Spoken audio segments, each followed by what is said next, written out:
Halo, welcome back to my channel. Aku mau lanjutin review episode 3 DP. Mohon maaf ya kalau ada salah pengucapan kata militernya. Sebelum itu, jangan lupa subscribe ya. Dan jangan lupa nyalain lonceng notifikasinya buat tahu video terbaru aku. Kalau gitu, kita langsung ke ceritanya aja.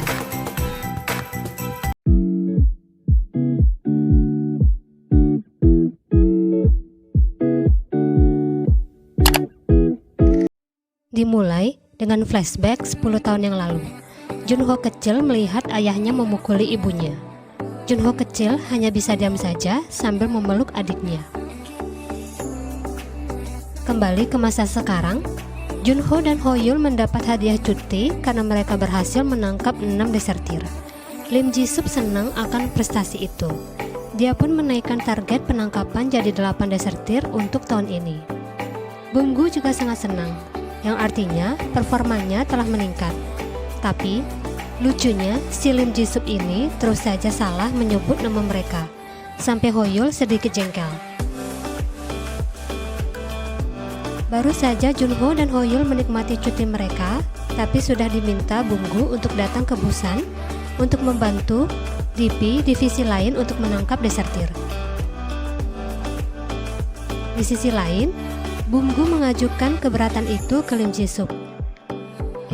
Lim Jisup yang sedang bermain tenis berpura-pura tidak mendengar keluhan Bumgu.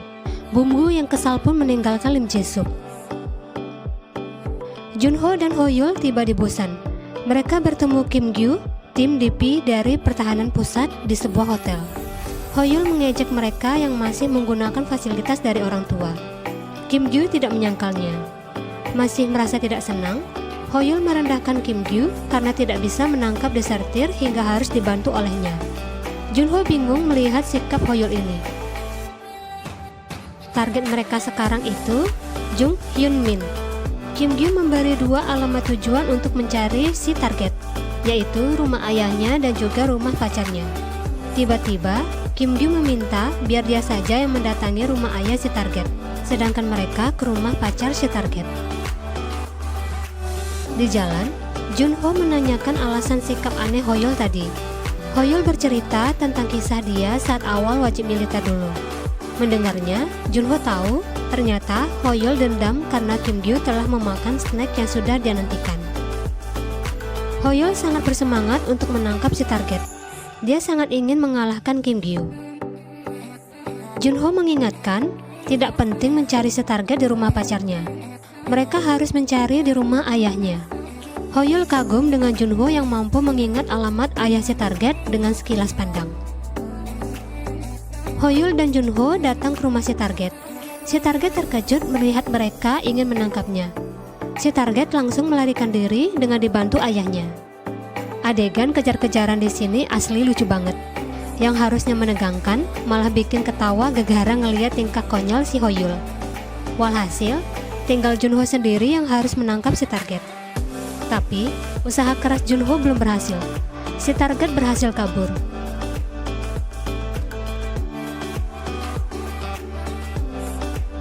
Di polisi militer, Lim Jisup mendapat omelan keras dari tim pusat karena insiden Hoyul ini. Dia pun balik mengomeli Bumgu. Bumgu hanya bisa menahan emosinya. Dia jadi mengerti, ternyata Lim Jisup ini sangat licik. Lim Jisup meminta Hoyul dan juga Junho untuk kembali sekarang. Di kantor, asisten Bumgu memberitahu Bumgu kalau lokasi si target itu akan digunakan untuk acara Real Man minggu depan oleh tim pusat. Bumgu akhirnya mengerti maksud Lim Jisup menyuruh mereka menangkap si target. Di rumah sakit, Kim Gyu datang untuk mengejek Hoyul dan menertawakannya. Melihatnya, Hoyul kesal karena ternyata dia telah dipermainkan dari awal. Kim Gyu memberitahu Hoyul kalau kaptennya telah menelpon divisinya, memberitahu kalau Hoyul mengacau di wilayah mereka, dan menertawakan Hoyul yang akan dipecat.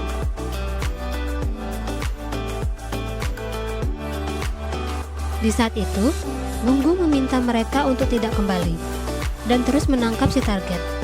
Hoyul mengingatkan kalau mereka akan kena hukuman nantinya. Tapi, Bumgu berjanji kalau itu akan diurus olehnya sendiri. Hoyul pun sangat senang. Junho meminta asisten Bumgu untuk melacak data milik Kim Gyu. Segera, Junho dan Hoyul datang ke lokasi itu. Setibanya di sana, mereka bingung kenapa Kim Gyu berada di mall selama 3 hari untuk mengintai. Dan mereka pun bertanya ke resepsionis, apa dia mengenal si target. Si resepsionis kesal karena dia baru saja ditanya hal yang sama. Hoyul pun memberi sogokan ke resepsionis itu dengan alasan tahu bagaimana susah bekerja di mall. Dan si resepsionis pun luluh. Dia bercerita pernah bertemu dengan si target di bar dan tempat karaoke. Tapi bukan dengan wanita, tapi dengan pria. Hoyul dan Junho datang ke bar yang dimaksud si resepsionis. Di sana, mereka mendapat info kalau si target tidak bekerja di satu bar saja, dan juga si target yang telah menipu pacarnya.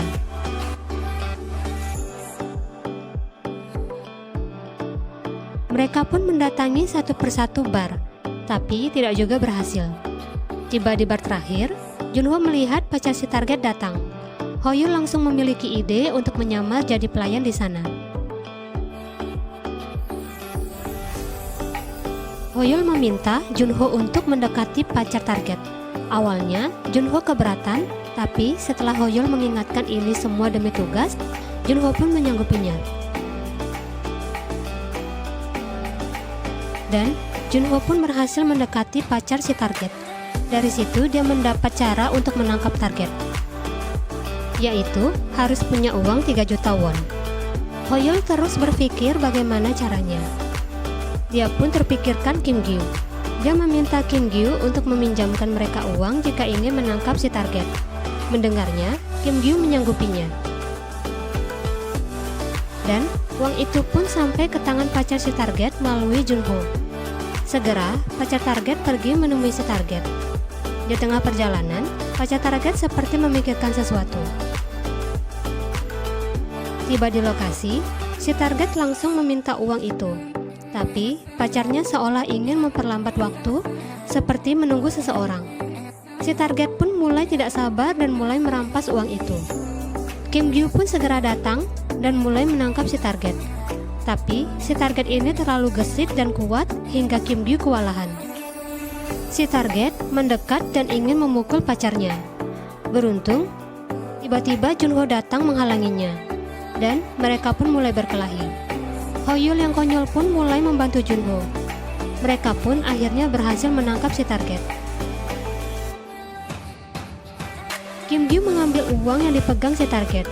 Tapi ketika dia buka, ternyata isinya hanya uang mainan. Mereka semua terkejut melihatnya.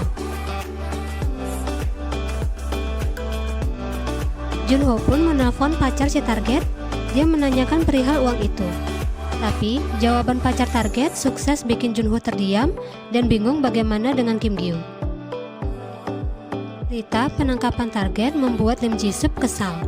Dia marah kenapa harus dibawa ke sini bukan ke kantor pusat. Mendengarnya, Bumgu marah. Dia tidak terima karena merasa merekalah yang menangkap si target. Bumgu mengingatkan Lim Ji-sup untuk tidak menggunakan cara licik untuk menjilat ke kantor pusat. Lim Ji-sup kaget ternyata Bumgu tahu rencananya. Dia pun hanya terdiam. Kim Gyu datang menemui Hoyul. Dia tidak terima tentara desertirnya menjadi milik Hoyul. Hoyul mengingatkan kalau dialah yang menangkapnya. Kim Gyu tidak terima. Dia mengingatkan Hoyul lagi kalau uang itu miliknya. Hoyul pun memperlihatkan bukti kalau dia telah mengganti uangnya dengan menggunakan fasilitas orang tuanya.